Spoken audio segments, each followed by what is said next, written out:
मैं अब्दुल कलाम जी को याद करता हूँ तो वो गीता पढ़ते थे। तो आप क्या कहेंगे, अब्दुल कलाम जी में साइंटिफिक टेम्परमेंट नहीं था? नहीं था। बिल्कुल सही कहा आपने। भाई ये बताओ मुझे कि 1000 साल से रिजर्वेशन कौन ले रहा था 100%, उस पे आपका मुंह नहीं खुलेगा। ये लीगल डिस्क्लेमर है। और जैसा कि आप जानते हैं, यहाँ पे जो भी बातें होती हैं, जो भी प्रेजेंटेशन होती हैं, जो भी डिबेट्स होती हैं, इनका उद्देश्य साइंटिफिक टेम्परामेंट को इंकरेज करना है। हाँ जी, चेंज इंडिया बताएं क्या करना चाहते हैं। हाँ, नमस्कार जी। हाँ जी, हेल नमस्कार जी, बताएं। अच्छा, अब आप मुझे ऐड किए, बहुत सबसे पहले तो मैं आपको धन्यवाद देता हूँ। ओके। और मैं आपके साथ डिबेट एक्चुअली नहीं करूँगा, मैं कुछ चीज़ों पे डिस्कस करना चाहता हूँ। क्या सही है उस पे मैं ज़्यादा बात करूँगा, ना कि कौन सही है और कौन गलत है। ओके। और जहाँ तक आपने अपना नाम रखा है साइंस जर्नी, हम्म। तो साइंस साइंस जर्नी का मकसद होना चाहिए था हमारे समाज में साइंटिफिक टेम्परमेंट जो उसका बढ़ावा देना। तो मुझे थोड़ा हम्म। सा इस चीज को कैसे जस्टिफाई करेंगे कि राम और रावण का कैरेक्टर को कंपेयर करके किस तरह से आप साइंटिफिक टेम्परमेंट को बढ़ा रहे हैं? देखिए, ये सबसे बड़ा साइंटिफिक टेम्परामेंट है, क्योंकि हमारे यहाँ जब इसरो का चेयरमैन जो है, जब पढ़ लिख के सारी डिग्री फिग्री ले लेके और सबसे टॉप पोजीशन पर बैठ के ब्राह्मण जब ये बात कहता है कि सारा विज्ञान ही वेद से आया है, अब वेद से निकले हुए विज्ञान को अंग्रेज लेके चले गए हैं, तब सबसे बड़ा साइंटिफिक टेम्परामेंट ये लगता है कि हमें बच्चों को फिजिक्स केमिस्ट्री मैथ्स तो पढ़ाना ही पढ़ाना है, लेकिन उनके दिमाग के अंदर जो जाला ये भरवा रहा है पढ़ा लिखा ब्राह्मण, हर एजुकेटेड पोस्ट पर बैठ के जब वो वेद और पुराण और इस तरह तरह की चीजें के जाला जब लोगों के भीतर घुसेड़ रहा है, तो पहले पब्लिक में जाके उनको ये भी समझाने की जरूरत है कि ये साइंटिफिक टेम्परामेंट मन ये नहीं है। ब्राह्मण जब पढ़ लिख के आपको वेद बताने लगे, धार्मिक ग्रंथ में विज्ञान बताने लगे, वो साइंटिफिक टेम्परामेंट नहीं है, बल्कि इनसे बाहर आना साइंटिफिक टेम्परामेंट है। तो इसीलिए ये जस्टिफिकेशन है।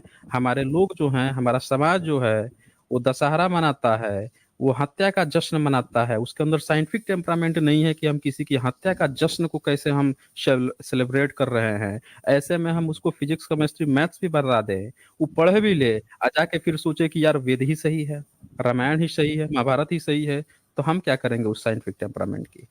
हमें तो पहले अपने लेकिन लोगों के अंदर इस जाले को निकालना बहुत जरूरी है ना। हाँ, बोलिए। हाँ, अब मैं अपना बात रखना चाहता हूँ। जैसे कि मैं अपने बच्चे को कभी ये पुराण उपनिषद मेरे घर तो है ही नहीं, तो मैं उसको पढ़ने के लिए कैसे बोल सकता? तो पढ़ने के लिए मैंने बोला ही नहीं, ना ही रामायण, गीता, महाभारत कुछ भी पढ़ने के लिए नहीं बोला। तो ये वेदांत के जो थ्योरीज हैं उसके अंदर तो कभी गया ही नहीं। तो आप कैसे मतलब आप तो एक तरह से समाज में लोगों के दिमाग में डालने की कोशिश कर रहे हैं कि देखो भैया, वेद पुराण उपनिषद शास्त्र ये सब जो हैं वो सब गलत हैं, जो कि आप नहीं भी अगर बताएंगे तो लोगों को उसके बारे में कुछ मतलब ही नहीं है। जैसे कि मेरा ही बेटा आज आईआईटी में पढ़ रहा है, लेकिन उसने तो कभी इस चीज में इंटरेस्ट ही नहीं लिया। इवन मैंने उसको बोला भी कुछ चीजें इस तरह की पढ़ने की कि आपको जानना चाहिए, लाइक मैं स्पिरिचुअलिटी में थोड़ा इंटरेस्ट लेता हूँ। इवन गौतम बुद्ध का भी मैं बहुत बड़ा एक तरह से क्या उसको बोलेंगे, भक्त बोलिए या भक्त तो मैं नहीं बोलूंगा। जैसे कि मैं अपने नाम के साथ बुद्धा भी कभी ऐड करके एक बुक भी लिखा हूँ, जिस बुक का नाम ही है how to develop one and all. तो उसमें बेसिकली मैं जो भी स्पिरिचुअलिटी में बातें की जाती है भगवान के बारे में चाहे आत्मा के बारे में, वो सब चीज को मैं साइंटिफिक तरीके से एक्सप्लेन करने की कोशिश करता हूँ। और तो मैं ये कहना चाहता हूँ साइंस जर्नी जी, आपका नाम मुझे नहीं मालूम, लेकिन मैं ये चाहता हूँ कि आज के समय में लोगों को जो कुछ भी है उसके बारे में हम साइंटिफिक तरीके से बताएं। इवन गॉड को अगर एक्सप्लेन करना है तो व्हाट इज गॉड, तो आप उसको साइंस के तरीके से एक्सप्लेन करेंगे तो लोगों में ज्यादा साइंटिफिक टेम्परमेंट आएगा। ना कि ये इसरो के चेयरमैन क्या कर रहे हैं, वो तिरुपति जा रहे हैं, बालाजी की पूजा कर रहे हैं। ठीक है, किसी का कुछ माइंडसेट होता है। इवन मैं अब्दुल कलाम जी को याद करता हूँ तो वो गीता पढ़ते थे। तो आप क्या कहेंगे, अब्दुल कलाम जी में साइंटिफिक टेम्परमेंट नहीं था? नहीं था। बिल्कुल सही कहा आपने। क्योंकि भक्त जो है, पढ़ा लिखा भक्त जो है, जब ब्राह्मण जब पढ़ता है आईआईटी में, तो वो बैठ के क्या करता है, इस्कॉन का प्रचार करता है, और वो ये प्रचार करता है कि देखो एपीजे अब्दुल कलाम बेवकूफ थे, इतना पढ़ा लिखा साइंटिस्ट होके भी ये राम सेतु की बात कर रहे थे, गीता पढ़ते थे, वो क्या बेवकूफ थे? इतना पढ़ा लिखा साइंटिस्ट होके भी जो पढ़ रहे हैं तो हमको नहीं पढ़ना चाहिए। तो ये मेंटालिटी आती है एक ब्राह्मण की जब वो आईआईटी में भी पढ़ रहा हो। अब ये देखें, ये जो चेयरमैन बना है इसरो का, एस सोमनाथ, ये क्या कह रहा जी, है? Principles of science originated in Veda but repackaged in western discoveries, ISRO chairman S Somnath. कहाँ पे ये बात कहा है उसने? तो सुन लीजिए। Somnath was speaking at the convocation of the Maharshi Panini Sanskrit and वैदिक यूनिवर्सिटी इन उज्जैन मध्य प्रदेश। अब ये कन्वोकेशन, कन्वोकेशन क्या होता है? जब डिग्री अवार्ड की जाती है, तो जहां पे जी, स्टूडेंट्स को डिग्री अवार्ड की जा रही है, आप कह रहे हैं ना कि हमारा बच्चा आईआईटी में पढ़ता है तो वो ये सब बातें नहीं सोचता। जरा सोचिए, जी, जहां पे कन्वोकेशन हो रहा है, बच्चों को डिग्री दी जा रही है, और देश का पढ़ा लिखा एक सबसे हायर पोस्ट पे बैठा टेक्निकल आप कह सकते हैं ना, क्योंकि इसरो तो ऑफ कोर्स पूरा साइंटिफिक ही है, वो तो साइंस से ही चलता है, साइंस से ही सारी चीजें बनी रही हैं। तो जी, वहां पे जी, जी, बैठा हुआ सबसे एजुकेटेड पर्सन जब इस तरह की बातें करता है तो बच्चा क्या सीखेगा? चले, ये तो एक एग्जांपल हुआ। अब मैं आपको एक आईआईटी का भी एग्जांपल दे देता हूँ। आईआईटी का भी आपने नाम लिया, तो एक और एग्जांपल दे देता हूँ कि आईआईटी में पढ़ाने वाला जो ब्राह्मण है वो आपको क्या पढ़ा रहा है, वो भी एक नजर देख लीजिए। ये है आईआईटी मंडी। ये मैं अपने तरफ से कुछ नहीं दिखा रहा हूँ, सारे न्यूज कवर है। अब ये न्यूज ने क्या कवर किया है? वो तो हिंदुस्तान टाइम्स था, ये न्यूज 18 है। ये क्या कवर किया है? Because people it meet IIT Mandi director on why cloud bursts landslides happen in Himachal. अब यहाँ पे आईआईटी मंडी का डायरेक्टर क्या कह रहा है कि ईट मीट खाने से ये जितने भी लैंडस्लाइड हो रहे हैं, क्लाउड बर्स्ट हो रहे हैं, ये चीजें। अब बताइए, आईआईटी मंडी का डायरेक्टर, आईआईटी में जब बच्चे पढ़ रहे हैं उनके माइंड पर इसका क्या इफेक्ट पड़ेगा? और आईआईटी का डायरेक्टर जब ऐसी अनसाइंटिफिक बातें कहता है, तब आप साइंटिफिक टेम्परामेंट किसको कहते हैं? कि पढ़ लिख के भी आपके दिमाग का जाला ही नहीं खत्म हो रहा है। आप फिजिक्स पढ़ रहे हैं, केमिस्ट्री पढ़ रहे हैं, सब चीज पढ़ रहे हैं, लेकिन आपके दिमाग का जाला कहाँ जा रहा है? आपके दिमाग का जाला जी, एक वो वहां का डायरेक्टर भी तो परोस रहा है ना समाज को। और समाज फिर क्या कहता है? समाज ये कहता है कि देखो, इतने पढ़े लिखे इंस्टीट्यूट्स के लोग जब ऐसी बातें कह रहे हैं तो वो क्या बेवकूफ हैं? समझ रहे हैं ना? ये स्टेटमेंट आता है हाँ, ठीक समाज है, में। ठीक तो है। आप ये बताइए कि 1% बच्चा जिसके मन माइंड शार्प है, पढ़ लिया, समझ लिया, लेकिन देश की 99% जनता पर इसका इफेक्ट पड़ता है। क्योंकि देश की कितनी प्रतिशत जनसंख्या आईआईटी में पढ़ रही है, आप सोच सकते हैं? आप सर्वे करा जी, लीजिएगा, अपने बच्चे जी, से मैं थोड़ा-सा पूछिएगा बोलूँ? कि उसके क्लास में, बिल्कुल बोलिएगा, आप अपने बच्चे से पूछिएगा कि उसके क्लास में कितने बच्चे ईश्वर को नहीं मानते हैं और कितने बच्चे ईश्वर को मानते हैं। एक बार सर्वे ले लीजिएगा, आपको पता चलेगा आईआईटी जैसे इंस्टीट्यूट में अंधभक्तों की भी फौज है। समझ रहे हैं? वहां पे जी, साइंटिफिक जी, चीजें जी। पढ़ के भी वेद को और इस तरह के जो अनसाइंटिफिक चीजें हैं उसको मानते हैं। भाई आप ये बताइए, आईआईटी जैसे संस्थान में ये कैसे इस्कॉन घुस जा रहा है?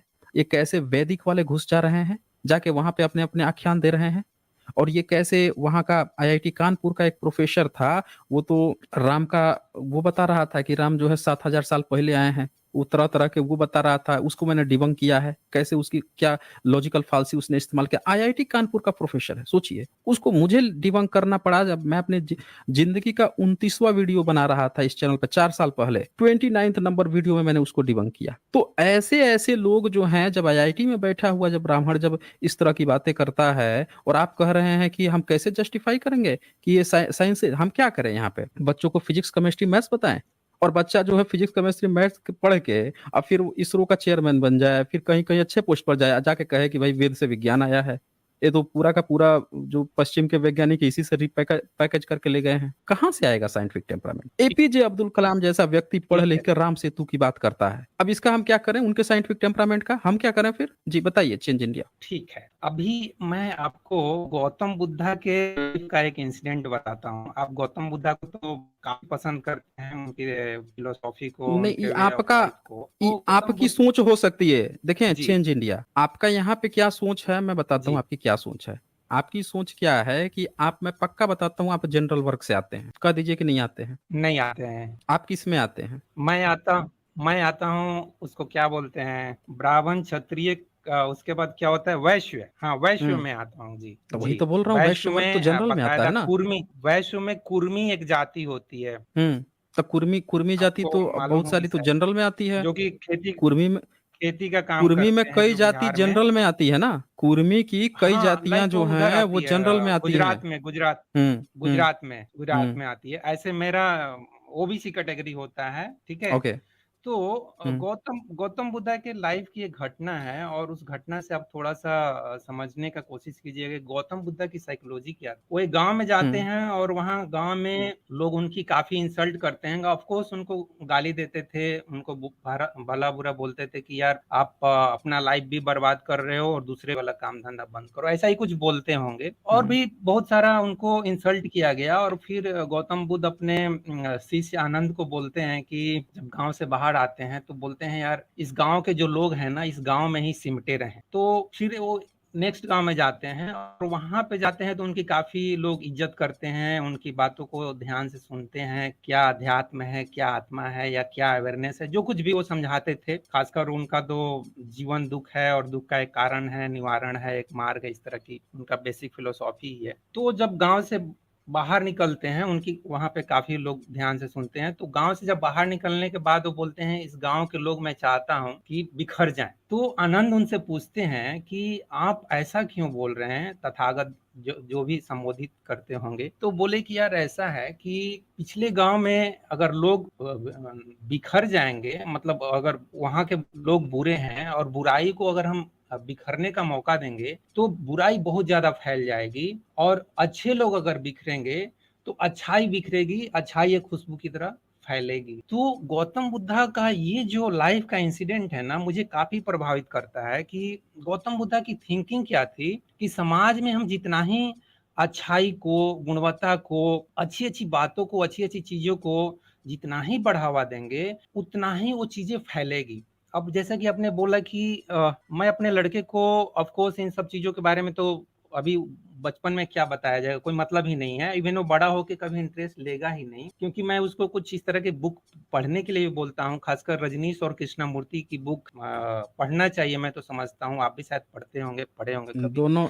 दोनों के दोनों 100% सही नहीं है, उन दोनों में भी अ, कुछ न कुछ कमियां हैं। ठीक है, साइंस जर्नी जी, मैं हम्म। शिफ्ट करता हूँ। हम्म। No one is perfect on this earth भाई। इवन गौतम बस बुद्धा तो के फिर फिलोसॉफी तो में। वही वही बात आप जो मुझे समझा रहे हैं, ये तो वही बात आपने फिर कह दी। हाँ, जो तो आप मुझे नहीं समझाने की तो कोशिश कर रहे हैं वही मैं बात आपने मैं कह दी आपको अभी। समझाने की ये कोशिश कर रहा हूँ कि अगर हम मान अच्छा, लीजिए एक कि चीज बताइए मुझे। नहीं, एक चीज जी, बताइए, जी, मैंने आपकी पूरी बात समझ ली है। आपने जी। कितने लोगों को अब तक चेंज कर दिया है, कितने लोगों को चेंज किया, कितने लोगों को अच्छाई के रास्ते पर ले आ पाए हैं? मैं एक एफर्ट कर रहा हूँ साइंस जर्नी जी, जैसे आप एक रेशनल वर्ल्ड के थ्रू या साइंस जर्नी के थ्रू आप कोशिश कर रहे हैं ना कुछ चेंज करने का, लोगों में साइंटिफिक टेम्परमेंट पैदा करने का।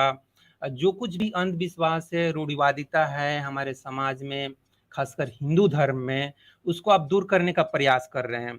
अब मुझे आप बोलेंगे कि कितने लोगों को, तो मैं तो काउंट तो नहीं कर सकता हूँ। अब मैंने जैसे फिर भी 4 कुछ तो किताबें संख्या लिखी, होगी उस ना? मैं नहीं, मैं कुछ तो। कैसे गेस कर सकता हूँ? मेरे मेरे जैसे मैंने जो किताब लिखा हो, वो लाइब्रेरी में गई, उसको कितने लोग पढ़े, या मेरे तो अभी सब्सक्राइबर कुछ ज़्यादा नहीं है, सब्सक्राइबर कुछ 2500 हुए हैं। तो यही मैं बोल सकता हूँ कि हाँ, कुछ 1000-2000 लोगों के या किताब के थ्रू, मान लीजिए कि 10,000 लोगों के लाइफ में थोड़ा बहुत कुछ मैं 1-2% उनके थिंकिंग में, उनके इनसाइट्स में कुछ चेंज करने का कोशिश कर पाया होगा। बस मैं इतना ही तो बोल सकता हूँ। आप आप ये कहना चाहते हैं कि जो समाज को बदलने का आपका नजरिया है, वो नजरिया पर मैं काम करूं, आप ये चाहते हैं? नहीं, मैं ऐसा नहीं बोल रहा हूँ, मैं ये बोलना आप चाह वही रहा तो हूँ, कह रहे हैं मेरी उस बात समय को से। थोड़ा-सा। आपने नहीं, नहीं, अभी मैं तक ये यही बोलना कहा है सुनिए ना। कि आपने जिस तरह से सोचा है कि समाज को बदला जा सकता है, आपकी जो पर्सनल सोच है वो चाहते हैं कि मैं करूं, और वही चीज आप उस समय से पूछ रहे थे मुझसे। मेरी जबकि पर्सनल मेरा ये जो सोच सोच है, नहीं है,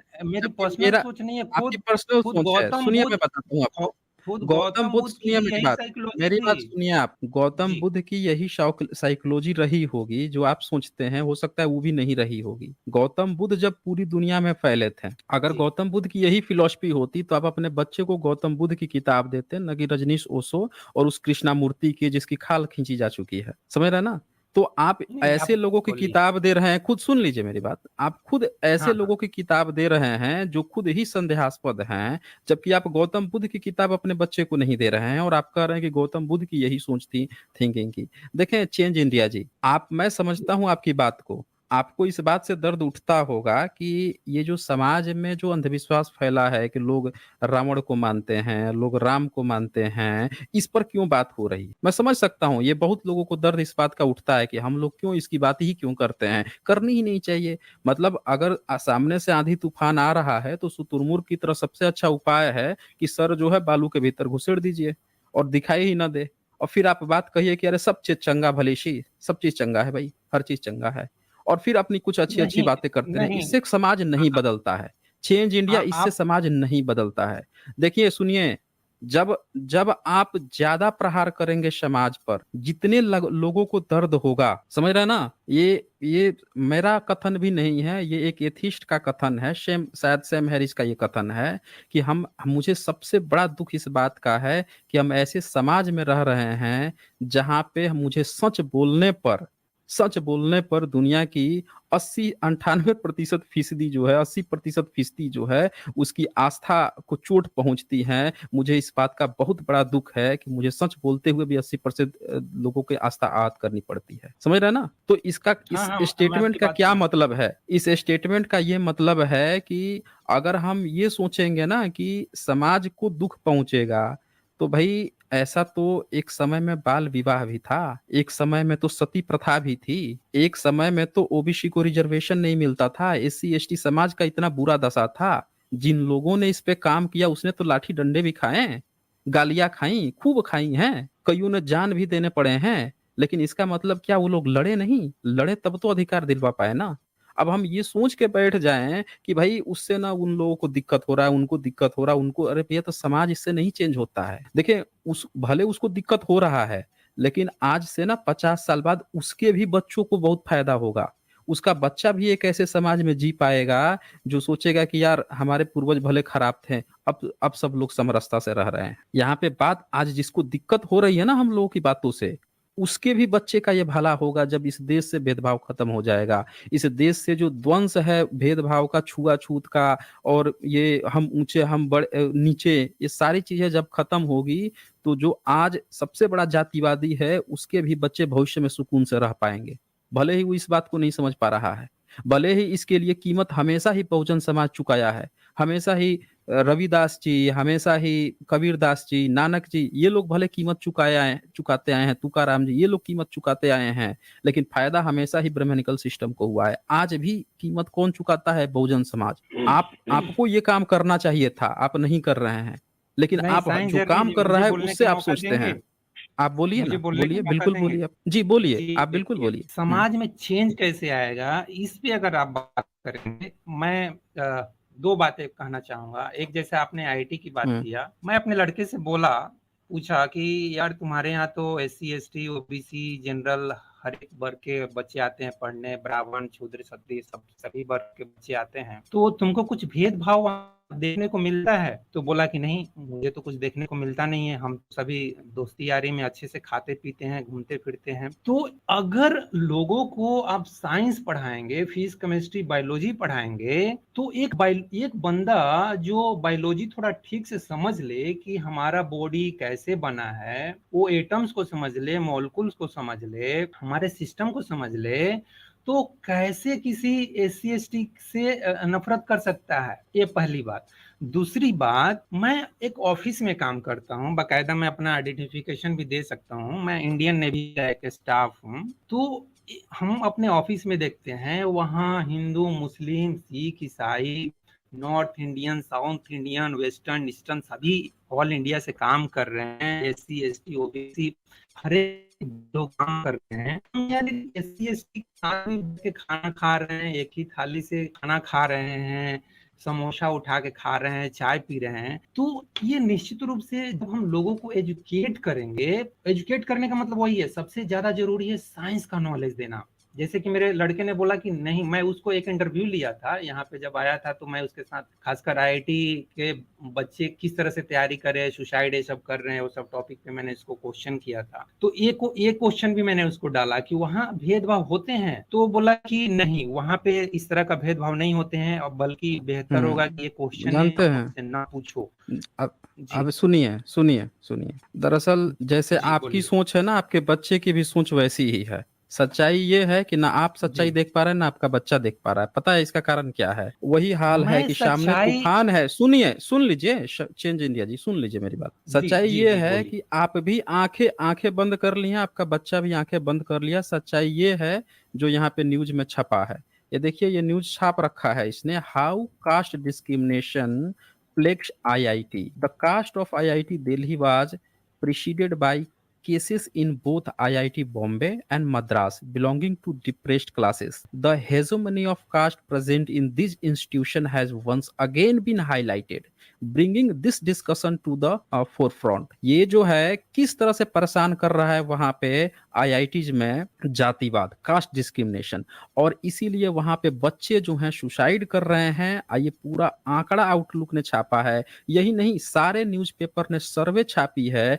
और वहां के बच्चों से जब कराया गया, ये कराया गया कि भाई रिजर्वेशन होना चाहिए कि नहीं होना चाहिए, तो जितने जनरल बच्चे थे, जितने भी वहां के लड़के थे, उस सब ने क्या कहा कि रिजर्वेशन नहीं होना चाहिए। पता है किसका रिजर्वेशन नहीं होना चाहिए? SC ST OBC का। यानी हर वहां का जो जनरल है जिसने भी ये वोटिंग दी थी, वो सारे के सारे जातिवादी थे। जातिवाद का जहर कूट कूट के भरा था।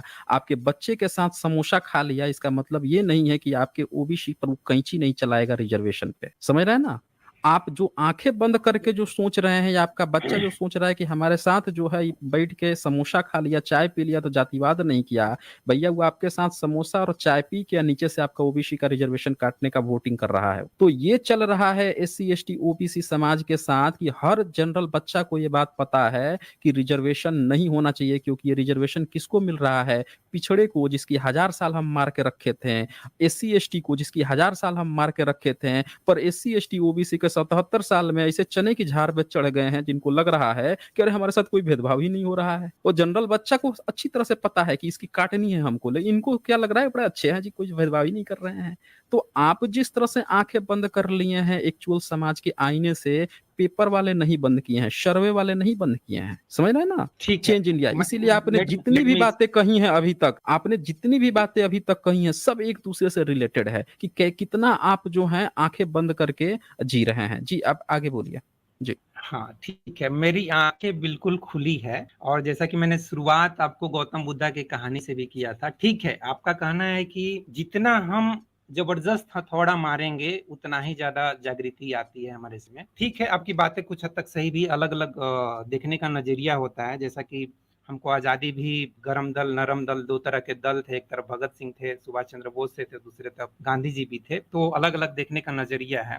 जहां तक रिजर्वेशन की बात है, उसके प्रति मेरी आंखें बिल्कुल भी बंद नहीं है। मैं खुद एक साधारण स्कूल टीचर का, प्राइवेट टीचर का मैं बेटा हूं। तो मैं जब खुद गरीबी को फेस कर रहा था, बेरोजगारी को फेस कर रहा था, तो मुझे लगा कि यार हमारे माँ पिताजी के पास इतने भी पैसे नहीं है कि मुझे या तो कहीं कोचिंग पढ़ा सके या कुछ ऐसा कुछ करा सके। तो मुझे यार कुछ तो थोड़ा सा कुछ मिल जाता, थोड़ा आसानी से नौकरी, तो अच्छा होता। तो मैं तो आपकी बातों से बिल्कुल भी सहमत नहीं हूँ कि मुझे एहसास नहीं है गरीबी और बेरोजगारी का और ये रिजर्वेशन के फायदे का। और जो कि रिजर्वेशन का फायदा, भले ही मेरा जो सिलेक्शन हुआ है वो जनरल कैटेगरी में हो गया, वो अलग बात है, अदरवाइज मैं फॉर्म भरा था ओबीसी कैटेगरी के थ्रू ही भरा था, ये भी मैं आपको बता दूं। दूसरी बात, रिजर्वेशन जो है मेरे हिसाब से SC ST के बंदे, इस पे मैंने वीडियो भी बनाया है, क्योंकि मेरे नॉलेज में कई सारे ऐसे लोग हैं जो SC ST के अच्छा, हैं और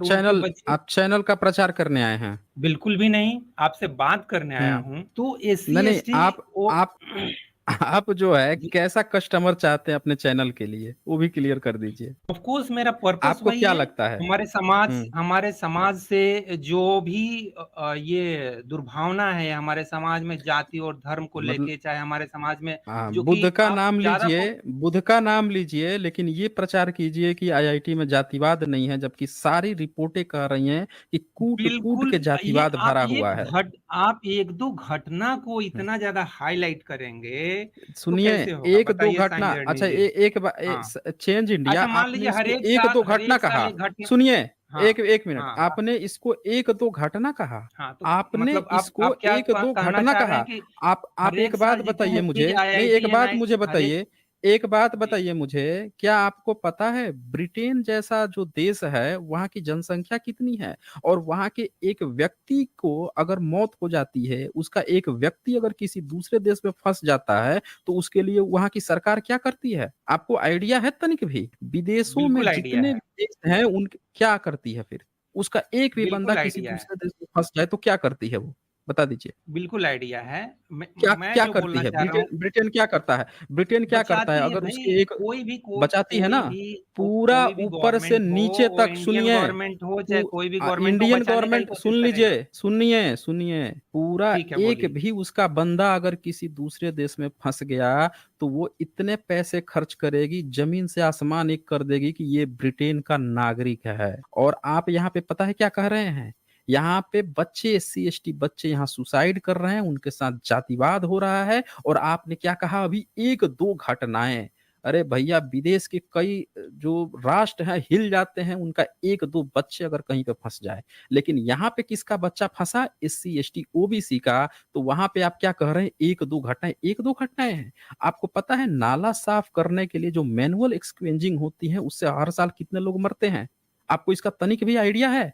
उसमें कितने ब्राह्मण का बच्चा, कितने ठाकुर बच्चा, कितने जनरल कास्ट सो कॉल्ड जो जनरल है उसके कितने बच्चे मरते हैं? और उसमें कितने एससी एसटी के बच्चे मरते हैं? आपको तनिक भी आइडिया है? उसके लिए क्या आपने करती इस है सरकार? आप कितने इसके कदम ऊपर उठाए हैं उसके लिए? उसके आप लिए इसके कितने ऊपर कदम कुछ उठाए हैं? एक आप इसके हम्म। ऊपर कुछ डाटा रखे हैं अपने पास? बता दीजिए एससी आप मुझे, एसटी एससी एसटी बता दीजिए। के एक मिनट, एससी एसटी रिजर्वेशन चाहे ओबीसी का रिजर्वेशन का सबसे ज्यादा फायदा कौन उठा रहा है? मिडिल क्लास बता उठा दीजिए रहा हमें। है। गरीब गरीब गरीब क्लास नहीं उठा रहा है। ये चीज तो आपको मालूम होगा ना। म- इसी चीज पे मैंने मतलब आप क्वेश्चन किया है। अभी अभी देख लीजिए, अब ये इस चीज पे आ गए हैं कि अब एससी एसटी ओबीसी का रिजर्वेशन कौन उठा रहा है। जरा एक बात बताइए आप मुझे कि जी। ओबीसी की जनसंख्या कितनी है? कितनी है आप बता दीजिए। आप मुझे बता दीजिए ना, ओबीसी की जनसंख्या कितनी है भारत में? प्रतिशत कितना है आप जनसंख्या अब प्रतिशत? ये एक्चुअली जीके का क्वेश्चन पूछ दिए आपने, और मैं अच्छा, अनुमान लगा मतलब एक सकता हूँ एक मोटा, मिनट। कोई बात नहीं, अनुमान लगा लीजिए, आप अनुमान से बता दीजिए। आप तो ओबीसी में आते हैं ना, आपने तो कहा कि आप ओबीसी में आते हैं। हाँ, हाँ, एक ओबीसी अनुमान में से आता बता हूँ, दीजिए लेकिन आप। मैं ये डाटा नहीं रखा हूँ। मुझे कुछ साइंस का आप डाटा पूछ डाटा नहीं लिए अगर रखे। फिजिकल केमिस्ट्री, हाँ मैं आप अप्रोक्स बोल आप सकता हूँ साइंस नियरली का फिफ्टी डाटा परसेंट सुनिए, सुनिए, आपके जी। साइंस का डाटा पूरी दुनिया देख चुकी है। जब आईआईटी के बैठ के, इसरो के बैठ के जब वेद पुराण की बात कर रहे हैं, तो यहाँ से साफ साफ दिखता है। और आप कम नहीं है, आपको ओबीसी के हक अधिकार की चिंता नहीं है, लेकिन अभी क्या चिंता थी? पूरा व्हाट्सएप यूनिवर्सिटी वाला जो ज्ञान है, जैसे अभी किसी किसी भी, मैं बता रहा हूँ व्हाट्सएप यूनिवर्सिटी ज्ञानियों की क्या खासियत है। वो सबसे पहले ये दावा करते हैं कि बड़े साइंटिफिक हैं। दूसरा उनका दावा क्या होता है कि वो ये आप रिजर्वेशन रटा जो है वो रटाया सही लोगों को, डायलॉग सुन मार रहे लीजिए। हैं। और रटा रटाया ये नहीं है, रटा आप रटाया रटा रटाया, डायलॉग। सुनिए सुनिए सुनिए सुनिए, मेरी बात कंप्लीट होने दीजिए। रटा रटाया आप मार रहे हैं ना, मैं बताता हूँ आप लोगों का पूरा ए टू जेड मेरा स्टडी है। आप लोग क्या क्या स्टेटमेंट बोलते हैं।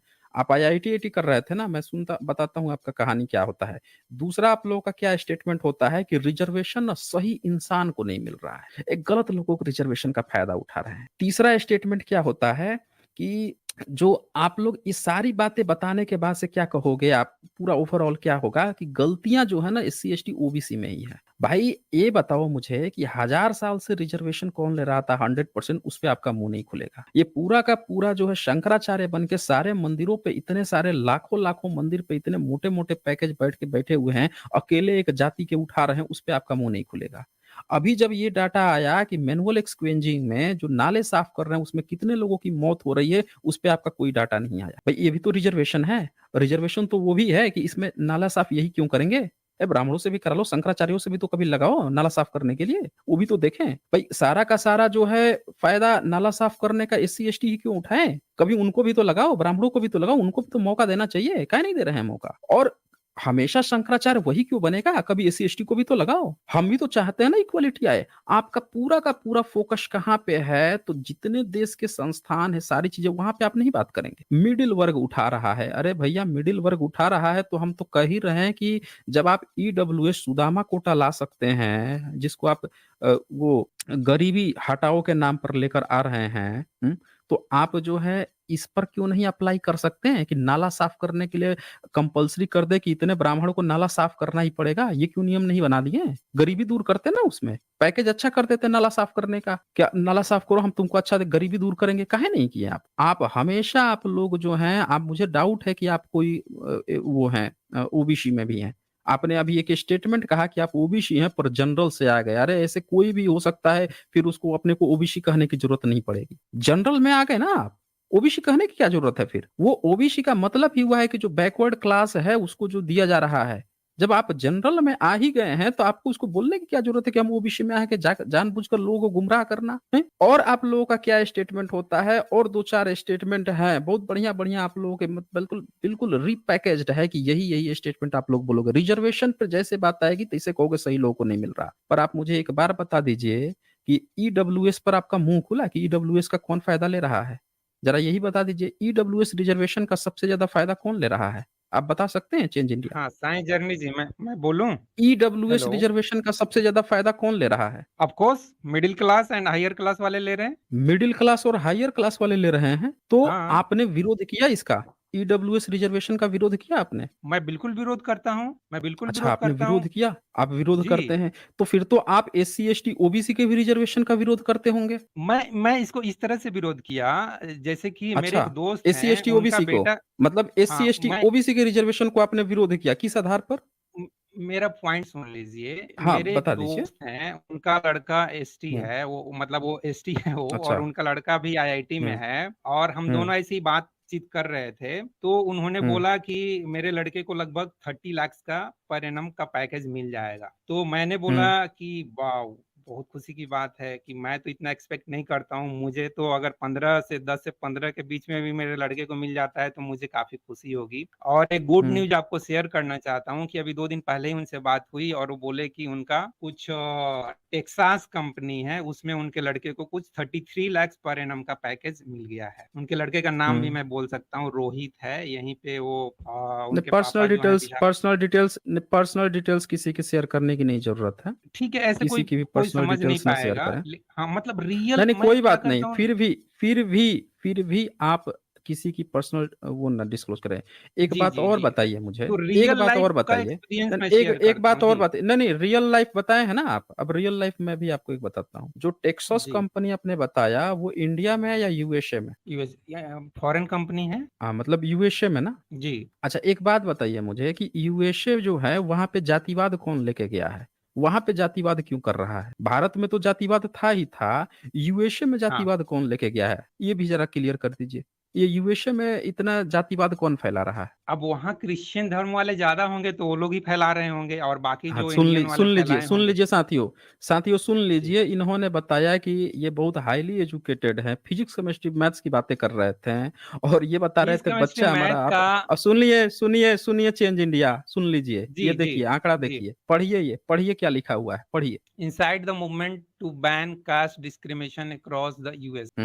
अब कौन वहां पे हाँ जी। फैला रहा है भारत से जातिवाद? कौन लेके जा रहा है? ईसाई लेके जा रहे हैं यहाँ से जातिवाद।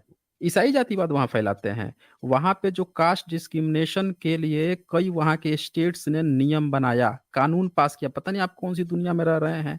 और वो नियम जब मैं बनाया तो उस बिल्कुल इसी नियम का दुनिया में विरोध रह रहा किसने हूँ। किया था? तो उस नियम का विरोध किसने किया था? जब ये रूल बन रहा था, वहां पे एक्ट बन रहा था कि यूएस में वहां पे जो जाति फैला रहा है उस तो उसके निषेध के लिए जो नियम बन रहा था, उसका विरोध कौन कौन जाति ने किया था? बता सकते हैं आप? ईसाइयों ने नहीं, आप किया ही था, बताइए। वहां के यहूदियों ने किया था। हाँ, किसने किया था ठीक है। विरोध? नहीं, बताइए ना मुझे, मैं किसने ये विरोध किसने किया था? आपने अभी अभी अभी बता दिए ना कि ईसाइयों ने किया था। हम्म ईसाई के बारे में मैं ये सुनता हूँ कि वो देख लोग लीजिए, काला देख गोरा लीजिए का साथियों। भेदभाव ये कर। देख ये देख लीजिए, फिर से ये आंख मूंद लिए, फिर से ये इतने ज्यादा इग्नोरेंट हो रहे हैं। भाई नहीं, ईसाइयों ने नहीं, मैं नहीं किया बिल्कुल था। इग्नोरेंट नहीं सुनिए हूँ। सुनिए, बिल्कुल इंडिया में इग्नोरेंट, एक मिनट, बिल्कुल इग्नोरेंट हैं आप, इतने ज्यादा इग्नोरेंट हैं। आपने क्या कहा? ईसाइयों ने वहां फैलाया। ये देख लीजिए, ये प्रॉपर एजेंट हैं ये झूठ मूठ का गौतम बुद्ध कर रहे थे उस समय से।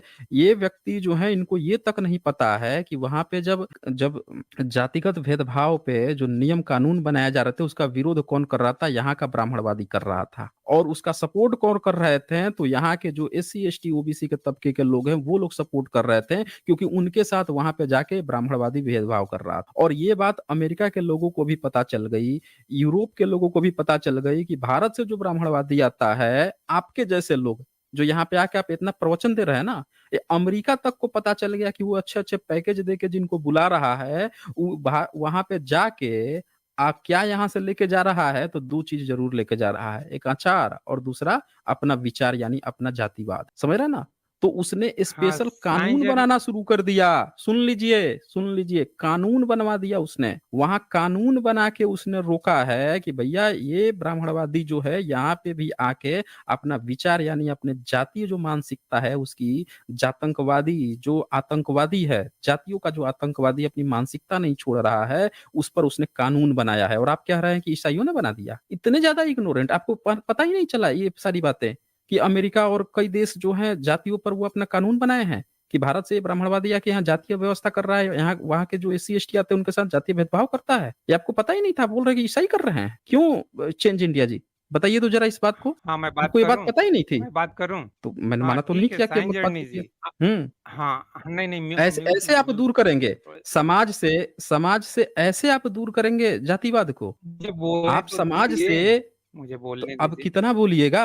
अब कितना बोलिएगा? अरे, आप ही बोलिए ना बोले आप। जा रहे हैं, मुझे बोलने का मौका दे दीजिए। ठीक है, आप इस हमने मामले आपको में समय बहुत दिया, करेक्ट हैं हमने आपको कि समय दिया ना, आपको समय आ दिया ना बोलने का, बोलिए ना आप। हाँ, हुँ। अभी बोलने का मौका तो दीजिए। आपने बहुत सारे अरे सवाल बोल कर रहा हूँ क्या? लिया। बोलिए, आप बार-बार अमेरिका वही में, एक ही सेंटेंस इंग्लैंड बोल रहे हैं। में हुँ, अमेरिका और इंग्लैंड में, चाहे जहाँ कहीं भी, आपके कहने का मतलब है कि हुँ। काला-गोरा वाला भेदभाव तो होता है, ये मैंने सुना है। देखिए, बाकी जिस फिर से देश कहानी मत में आप बदलिए, न्यूज़ फिर से कहानी मत मैं बदलिए। कहानी को नहीं बदल रहा हूँ और आपको जानकारी आप नहीं अगर है, सुनिए सुनिए, चेंज चेंज इंडिया आपको नहीं जानकारी है, पहले जाके इस मुद्दे पर जानकारी लेके आइए, ठीक है ना? इस मुद्दे पर पहले अच्छे से जानकारी ले लीजिए, आपको तनिक भी जानकारी नहीं है। आप काला गोरा तक लगता है आप पिछले कितने साल से अपडेट ही नहीं हुए हैं।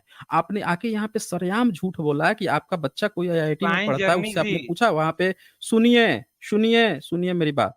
आपने यहाँ इतना बड़ा झूठ बोला कि IIT का, आपने यहाँ पे क्या कहा मुझसे कि आपको ये क्या सब रावण और राम की बता रहे हैं? आपको तो फिजिक्स, केमिस्ट्री, साइंस की चीज़ें बतानी चाहिए। फिर आपने कहा कि IIT में आपका बच्चा पढ़ता है और उ उसने आपने पूछ लिया उससे कि भैया जातिवाद होता है? तो वहाँ कहा कि नहीं, नहीं हमारे साथ तो सारे बड़े ऊँची जात के बच्चे अच्छे से खाते-पीते हैं, कोई जातिवाद नहीं करता। मैंने सारे डेटा दिखाएँ, सारा चीज़ दिखा दिया। यूएस का डेटा दिखा दिया कि भाई यूएस में आप लोग जाके जातिवाद वहाँ कर रहे हैं, और आप इतने बड़े इग्नोरेंट हैं कि उसको भी आपने ब्लैक और व्हाइट से जोड़ लिया। भाई चेंज इंडिया आप जाएँ, जाके थोड़ा स्टडी कीजिए। ऐसी झूठी-झूठी बातें आके टाइम पास थोड़े चलता है। यहाँ पे झूठी-झूठी बातें जो हैं, वो बोल के टाइम पास नहीं चलता है ना। आपको जिस चीज़ की जानकारी नहीं है, जैसे यहाँ पे आप साफ-साफ एक्सपोज़ हो गए हैं, हर चीज़ पे आप एक्सपोज़ हो रहे थे कि आपको इन चीज़ों के बारे में नहीं जानकारी। तो जब आपको नहीं जानकारी है, तो मैं झूठ-मूठ के आपसे टाइम पास थोड़ी कर सकता हूँ। आपको जानकारी होती तो इस पर चर्चा भी करता। इससे ज़्यादा मैं नहीं समय दे सकता ना आपको। जानकारी जिस चीज़ की नहीं है, उस पर जानकारी लेकर आइए।